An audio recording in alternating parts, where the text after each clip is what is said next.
In the previous video, we saw how we can add openings in our project, in our building, using doors, using windows, and also using other different types of elements like the opening tool and also the morph tool. So with this, we can create different types of openings and change also the profile of the walls.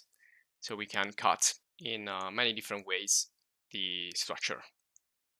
So we can see here, this is a cut created with the morph tool. And we're gonna also see that in another example using the slabs. So in this video, we will talk more about columns, beams, and slabs. And so I wanna move into another project, but what I wanna do is bring this one here with me. So I'm just gonna open up a new one. So I'm just gonna save this and I'm gonna open another one. So this will be a previous lesson that we worked on. In this lesson, we already talked about creating columns and beams, but here we use the grid system.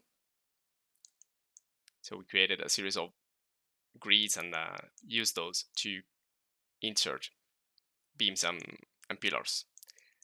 So I want to also go and insert another lesson here, another file. So in this case, I will go to interoperability merge from file. So this way you can bring other buildings, other projects, you can merge them. And here it's gonna ask you what you want to merge. So in this case, I'm gonna merge the virtual building, but you can also do this with the layout book. But let's do it with the building. So I'm gonna merge it, and you can see now the current story of host here. It's 0 ground floor, and stories of model being merged. So here you can decide which story of the model being merged should correspond to the current story of the host project. So you can do some adjustment right here. And well, just gonna insert it. Okay, now it's asking me where I wanna place it. I'm just gonna place it here in this other area. Now this looks empty right now because we need to activate some layers. So we need to choose which combination of layer we want to use, and we want to make sure that everything is turned on, everything we want to use. So in this case, I'm gonna choose a customized one. Just turn everything on so that everything can be visible. Okay, I want to bring this a little bit closer. And also I'm gonna get rid of some stuff that I don't want to use. And these right here, they need to go in a hidden layer. So this layer needs to be hidden. So this is hidden morph. I can just hide it, search for here and deactivate it and update so that we can see the actual cuts. When I merge other projects together, when I bring some other projects into my main project, I can also inherit and pick up parameters from the other project. So for example here, if I want to select this wall and I want to change the structure, I want to get it from something in here, well, I can do it by using the inject parameters. So first of all, I need to pick the parameters that I want to use from, let's say, the wall that we created in the video here when we talk about refinements. So we want to apply it right there. So what we can do is use the pick up parameters tool. So I'm going to pick it from there and then I'm going to inject it. So I can do it also for these other walls here. Now, when I need to change many walls, if I have that saved here somewhere, I can use it. So when I need to change a wall, I can just save it here in the favorites. Okay, and then I can use it just by selecting the walls that I want to change. So this is another way you can apply a type of wall. And you need to adjust here probably the interior and exterior just by flipping like that. So we can just oppose different types of walls, one on top of the other, to using different stories. And again, these are really important parameters right here. And this other one is find and select. This also can be really helpful. So let's say that I want to select all the pillars that are in the ground floor. Now to do that, I can use this find and select.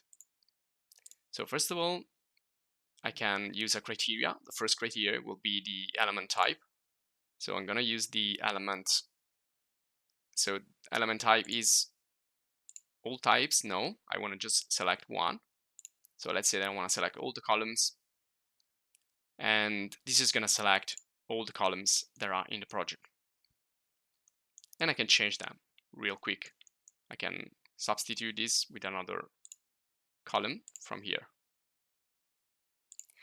Or I can insert other criteria. So I can deselect and then add here other parameters and properties. So I'm gonna add, for example, if I go here in the positioning, you can see how many parameters you can choose here, how many criteria. So in this case, I want to use positioning and go to the plan, so the story that I'm using. So let's say that I want to use this home story. And right now you can see it's ground floor. So every column or every object that I can add here in this selection that it's in the ground floor will be selected. You can also use these different signs to do different operations. So in this case, it's equal. So I'm going to do plus, and you can see now I have selected all the ground floor pillars. I can also save these selections so that I don't have to do it every time. So here I can continue to add if I want. When I'm ready, I can go up here and store these as a selection set, as a criteria set. So let's call these, let's say, pillars on first floor, on ground floor. Okay, so now I can just, anytime I need it, I can come back here and just select it right there and press the plus. So when I need to change those, only those, I can, don't waste my time, just go there and selecting in groups or one by one. I can just go there and use the find and select tool. And now I want to change the type of column or pillar. So let's say that I want to choose this other one. There you go. Now with one click, I've just changed all the ground floor pillars. So now let's see what else we can do with the beams and pillars. So first of all, let's check here some column, some pillar. And if I use the generic one, I'm gonna have some extra tools that I can use. So I'm gonna place it right here. And first of all, let's give a look to the information bar at the top, as we usually do. So again, you can see this works like a wall. So it has a ground floor attachment or link, and also a top link, and also we can define here the size. So we can change here the dimensions, which is right now displaying 0, which is not possible. So let's check the units setup. So I'm gonna go here and go to the working units. There you go. So let's do this instant